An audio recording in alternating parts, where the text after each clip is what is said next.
Hey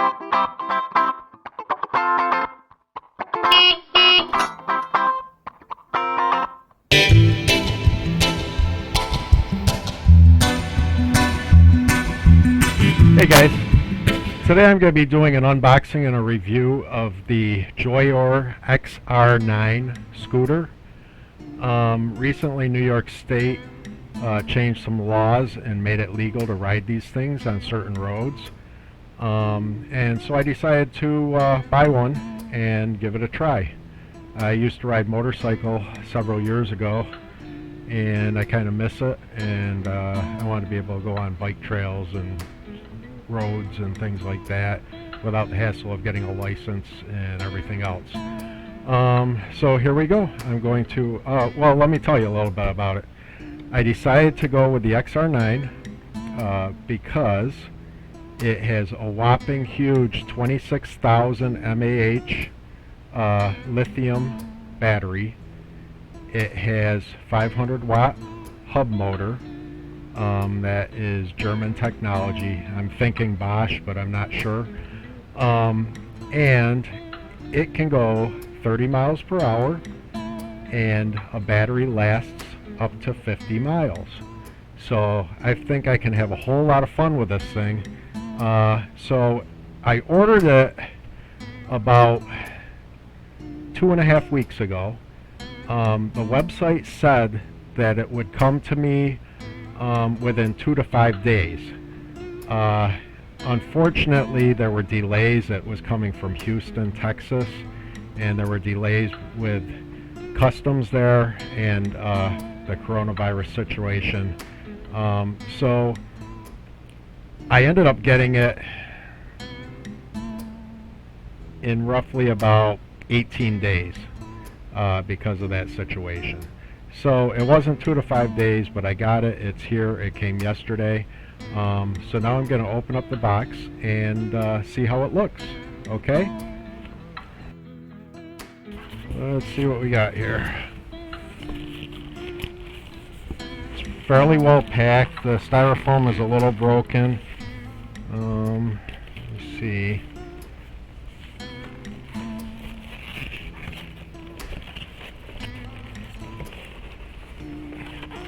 Oh, I should mention the other thing is that this scooter completely folds up and you can carry it. It does weigh 50 pounds, so it's not real light.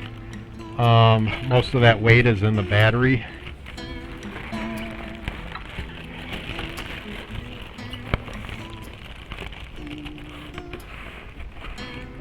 So I'm trying to get it out of the box here.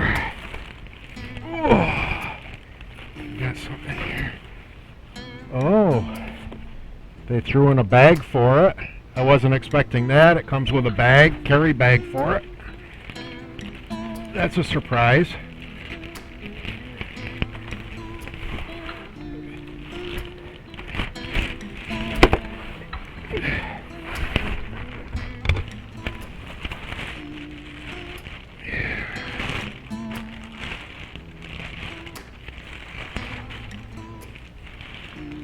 Wowie zowie, Batman. Look at this. Let me see. It looks like it does require some assembly. I wasn't sure. I sort of thought it might be all fully assembled, but it does look like it requires a little bit of minor assembly. Let's see what we have here. That's the seat post. This does have a seat on it. You can remove the seat and just scoot, or you can put the seat on it and sit and ride. I'm probably going to sit and ride just because that's how I am. I like to sit. So I'm still cutting away at plastic here. They wrapped it up pretty good. I suppose they would have to, since it came all the way from China, right? Figure out the release here without... Oh, I found the release. Oh, that is cool. Here's the seat. It looks like it comes with my grandma's hair cover. Let me try this. Yeah, there we go. Now I can keep the rain. They sent rain gear too. What do you think of that? That's pretty cool. Alright, let me get that off of there. Okay. Oh, everything just snaps together on this bike. Now, what I'm going to do after I get this all unboxed, I'm going to charge it and then come back. In a day, it has to charge for 10 to 12 hours. So we're going to let it get plenty of charge. And then we're going to take it outside and go for a ride. Use your thumb to throttle the bike. So you just kind of push down with your thumb instead of the traditional grip where you pull back. This bike has a thumb throttle. It also has 3 speed selections where you can set it to go 0 to 10 miles per hour, 10 to 20, or 20 to 30. It has lights, directionals, everything you need to be on the road with it and be fairly safe. And let me grab this here because I couldn't resist. Since I'm in New York, I had to get a little vanity license plate for it. So this is a bicycle license plate. It's not a legal plate, and I don't need a legal plate for this scooter. But here it is. Yeah, that's me.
Hey guys, we're back.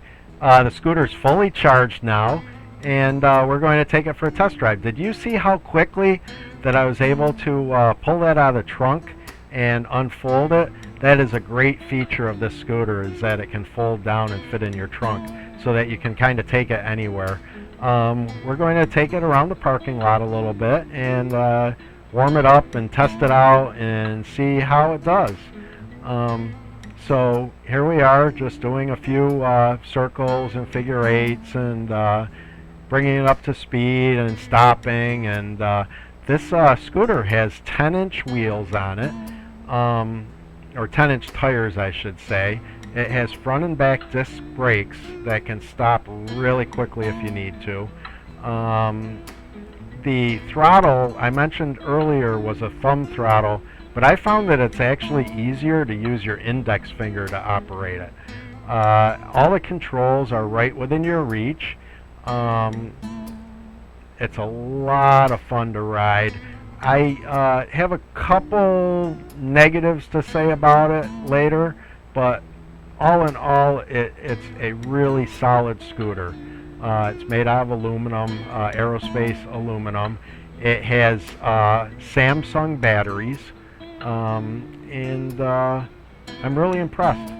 Okay, we're on a bike trail now. The this bike trail is about 16 miles long, and it runs along our river.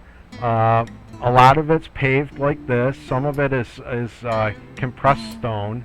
Obviously, you have to be a little careful about pedestrians walking their dogs and people on bicycles and and all of those things. But it's a lot of fun. And here we are on the city streets right now. It goes over these pavers really well. I try to stay over into the bike lane whenever I can, if there is a bike lane. The speed limits in the city are 30 miles per hour. You're not supposed to go over 20 with a scooter. I guess I cheated a little bit. I actually got it up to 33 at one point. But here we are going down the bike lane, nice and smooth. You can see it's going pretty quick and good, and we're really moving along. Hey, Mr. Scoots.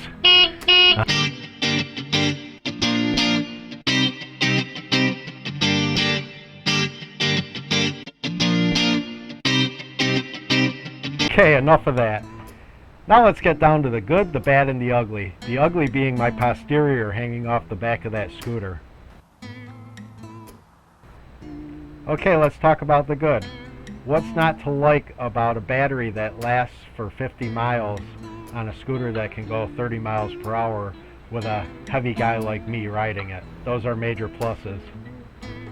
Love the fact that it folds up and can go in the trunk. That's a great feature.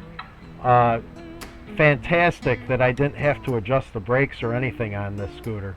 All I had to do is just take it out of the box, unfold it, unwrap it, and put the seat on, and it was ready to go right like that. So kudos to Joyor for thinking this thing through. Okay, let's talk about what I think could be improved on this scooter. It needs a rear view mirror. Joyor, you kind of missed it on that one. Probably because you want it to fold up nice and everything and put it in a bag. But this scooter really needs a rear view mirror for riding in traffic. I ended up buying a bicycle mirror and attaching it to one handle. It's adequate, but I think if Joyor had thought it through a little more, they would come up with a decent mirror to keep people safe. I mean, they went the extra mile and put brake lights on it and directionals that work great, but they missed out on the mirror. The other problem that I've had with this is that out of the box the horn doesn't work. It works once in a while when it's sitting at a standstill, but I've never been able to get it to work while it's going down the road. I have put a request into Joyor to see if there's an easy fix for this, and I'm waiting to hear back from them. I will be fair and say that I only put the request in this morning, so I'm guessing that they'll get back to me pretty quick. The scooter has a 2-year warranty, which is phenomenal.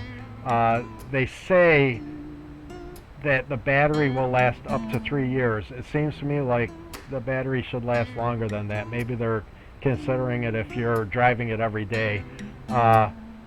There's also a caveat. They say the battery will last up to 3 years as long as it doesn't get water in the battery compartment. So they must have had problems with water getting in the battery compartments. I don't plan on riding it in the rain, but there's always a risk of getting caught out in the rain. The wiring harness comes out of the front of the battery compartment, so water could get splashed up on the wires there and possibly work its way in. I think I'm going to take silicone rubber and silicone around the wires just to be safe. What else? Let's talk about the seat. The seat is pretty comfortable. It actually is spring-loaded. It has a shock absorber built right into the seat post, so it takes up some of the bumps that you encounter.